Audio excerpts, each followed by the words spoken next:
There are not a lot of places that fascinate me as much in this world as abandoned and long-lost forgotten ones. So when I stumbled across this book about abandoned mines, I was curious. There are a lot of mines in the region, but there is little to no information about their location, how big they are. But what I could find out is that there was a column called Barrio de las Minas.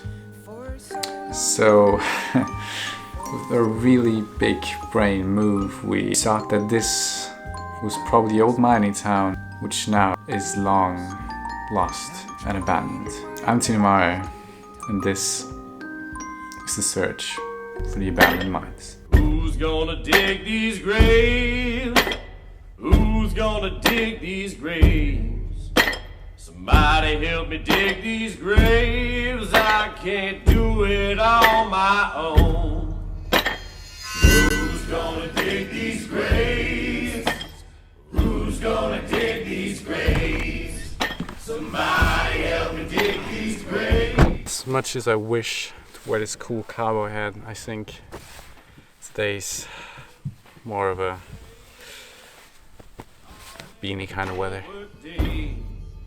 So let me give you a quick history lesson, because this time I actually came informed. So this town was constructed in 1863 and abandoned in 1956, so it's been abandoned for almost 80 years. This place where I'm standing in right now is the old football court. So, as in a lot of mining towns, they had an entire town with everything from a hospital to a school to a shop to a general store to a butcher to a bread store. Everything they had here, even a football court, which is now of course completely overgrown after 80 years.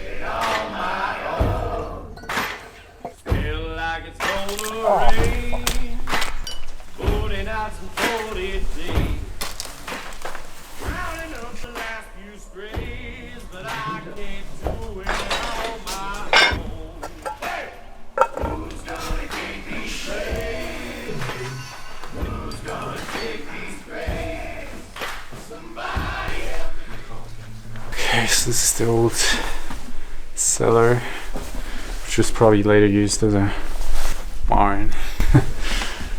And here's the way out. So that was probably the house of the store owners, one of the wealthier people. But not everyone lived in the town here.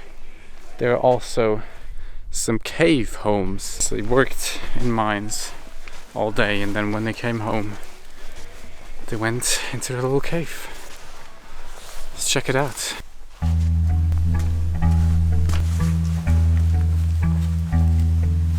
Okay, so this was the bed. Just imagine sleeping here. I don't have the shoes on the bed. Okay? Don't cancel me. What is crazy is I think that they just have this open permanently for tourists or visitors, and it's all completely in place. I think they can only do that because there's really not a lot of tourists, and they come here. This is really cool to see how they actually lived in the cave homes. Cueva Maria Jesus. Here you have the formal living room, which is really crazy. Wait, I have a good idea. I'm gonna do a house tour of this, like an MTV Cribs kind of thing. Let's go. Of course, I don't have a cameraman, so I'm gonna have to film this with a tripod. But hey, hello. Come inside. I bought this from an Italian designer 3 years ago. It's very nice, very chic. Cost around 2 million. So this right here is my favorite part of the house. This is the formal living room. You've got your, for cooking, for the kids. Get some books, some pencils, got some, you know. Are you kidding me? Do you see that? I just poured some unicorn magical water on me. Cut. Sorry for a little incident. Usually never happens to me. This chair is a very cool chair. So the story is that I met this French designer at the Oscar. He told me, yeah, he makes these cool chairs. And I said, yeah, why not? Don't you just make me some? You know, I want to decorate this nice cave house that I bought. And yeah, he made me this one. It's very nice. I don't really sit in it, but it's very nice and chic. I love the design. I really do. I was actually just kidding when I said that was my favorite part of the house. Actually, this is my favorite part of the house. This is, you know, where the magic happens, if you know what I mean. Let's say I have a friend coming over, just, you know, I've got this extra bed made just for someone else sleeping there. So let's say I just sleep here, and then let's say I have someone over, I just say, yeah, roll over to that side. We can all sleep separated, but still close together, but everyone's got their own private space. So that's really what I love about this house, is the versatility and all of the space that you have, and you wouldn't find in a normal LA home or something. Alright, that was my house tour. I hope you enjoyed it, and now get out of here, because I got some meetings to meet. Now we're heading to one mine that is officially open to the public. Then after that we're going to check out all of these smaller abandoned mines and see if we can explore some of them. We found our first proper mine, not just cave. So we're going to get our torches out, get my beanie on to prevent collisions. As if that's gonna do anything.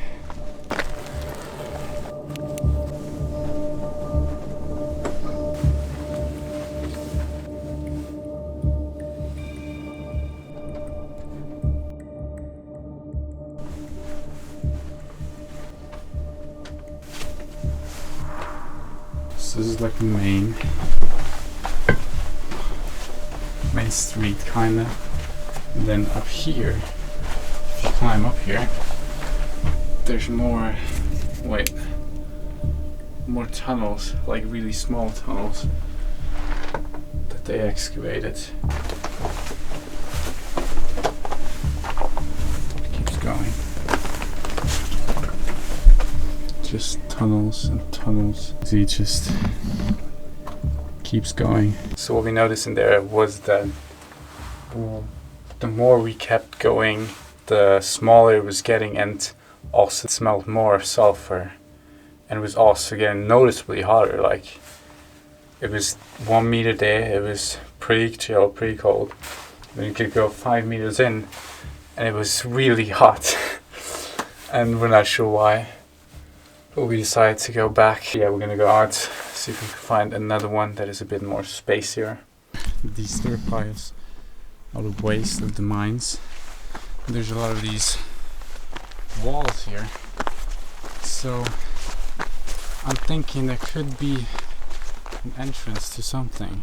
Okay, so I'm pretty sure we just found another mine, but it's a very small entrance, and I don't think anyone's gone in there for a very long time. Already smell the sulfur again, but that's normal.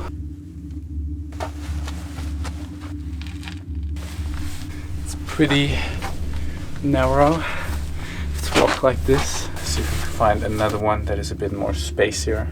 But so far so good, no spiders. That's the most important part.